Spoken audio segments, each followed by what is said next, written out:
네, 사주를 해설합니다. 이 사주는 임신년에 태어나서 개축, 얼주, 경자, 일주, 병술, 시주, 경금 일주가 축월에 술시에 태어나서 이제 출대에 태어났습니다.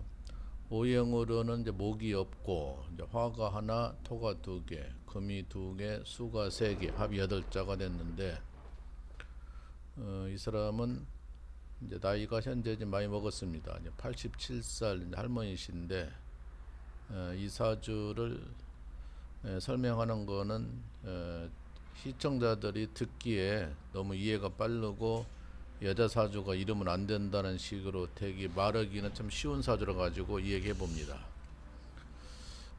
여자 사주가 이제 해로 남편하고 해로를 못하는 경우는 식상이 이제 지나치게 많았을 때가 문제가 되고 또 자식하고 산다는 사주도 문제가 되고 또 남편이 이제 부성인묘가 됐을 때 또 문제가 되고 그리고 또 운때가 당시가 아주 고약한 운이 됐을 때 문제가 되고 여러 가지 문제가 한 4개, 5개, 3개 이상이 되면은 이제 문제가 되는 건데 이 사주는 이제 부성인묘라고 남자가 이제 땅속에 들어갔다는 것을 부성인묘라고 하니까 문제다. 이렇게 되면 남자가 능력 발휘 못하고 남자하고 해로한데 문제가 있고 그리고 이혼하기 쉽고 사별하기 쉽고 자식하고 사는 사주라고 해설을 해요.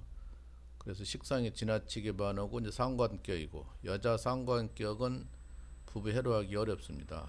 그래서 이 사주는 전체적으로 물이 7개 이제 불이 하나라고 보니까 그 비율도 안 맞고 또 당시 기후 대운이 몹시 운이 나쁩니다.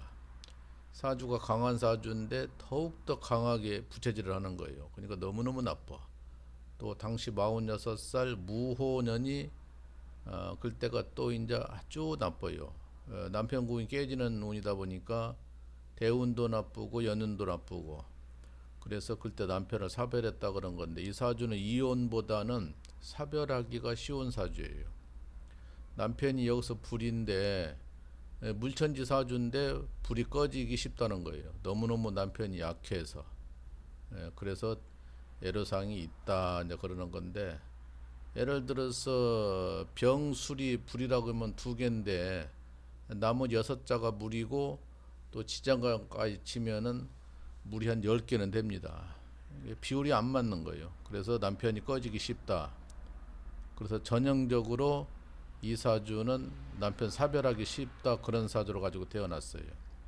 그 진짜로 기후 대운 무호년에 남편이 사망했다 그래서 또 이 사주는 가부되기가 쉽다는 살도 있고 결혼을 2번 한다는 살도 있고 그리고 자식이 많으니까 결혼을 2번 하면 내 자식 네 자식 섞이는 거예요. 또 과거에는 자식도 많이 두었고 그래서 이 사주는 대표적으로 이혼하기 쉬워. 근데 이혼보다는 사별하기 쉽다. 이 여자 사주가.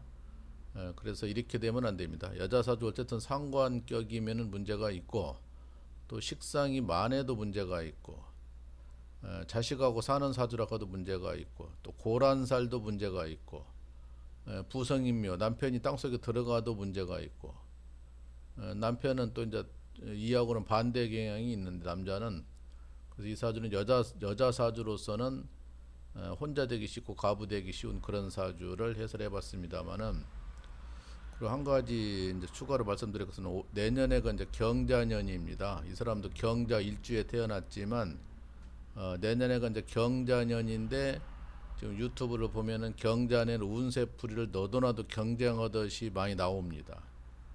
예, 사주가 천태만상이고 전부 다 다르는데 그 경자년이 좋고 나쁘다고 얘기하는 거 보면 그건 전혀 아닙니다. 뭐 간목으로 태어나면 어떻고 을목으로 태어나면 좋네 나쁘니 병화로 태어나 어쩌는데 갑을병정이 10개입니다. 그 일주가 10개인데 그게 10개라도 또 연하고 월하고 시하고 또 다 달라요 개인적으로는.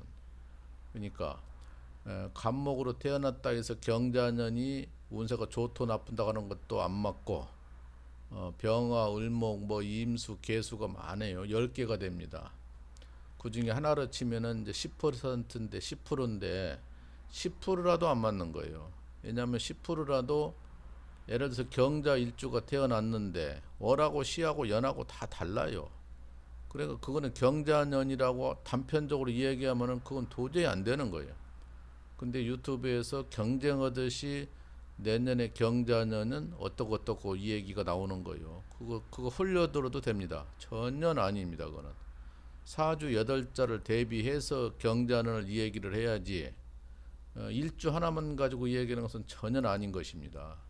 그렇게 혼선양가의 그럼 이 얘기를 덧붙여 드립니다. 이 사주는 어차피 해로를 못하는 사주인데 이혼보다는 사별하기 쉬운 사주인데 남편을 46살에 남편을 잃었다. 남편이 죽었다 이렇게 되는 거예요. 그래서 여자 사주 이렇게 되면은 반드시 배우자가 문제가 되는 겁니다.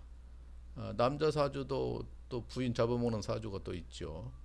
그래서 이런 사주는 그 예시당초부터 남자 입장에서는 결혼을 피해야 됩니다. 그래서 이 사주는 개인적으로는 결혼하면은 고달프니까 결혼 안 하고 사는 사람이 많아요. 요즘 사주는 하면은 머리 아프고 자식 헤어지고 남편 헤어지면 머리 아프잖아요. 그래서 이런 사주는 결혼 안 하고 하는 것이 좋다 이렇게 할 수가 있는데 어쨌든 과거 여인이니까 결혼해가지고 남편을 일찍 잃어서 또 재혼도 했다. 그러니까 재혼까지 하니까 이 자식 내 자식 섞여가지고 자식이 많다. 뭐 이렇게 보는 것입니다. 그래서 여자 상관격 격이 10개가 있습니다. 10개인데 그거를 조금 줄인다면 5개인데 그 여자 상관격은 배우자 문제가 있다. 이렇게 고정적으로 생각하셔도 됩니다. 마칩니다.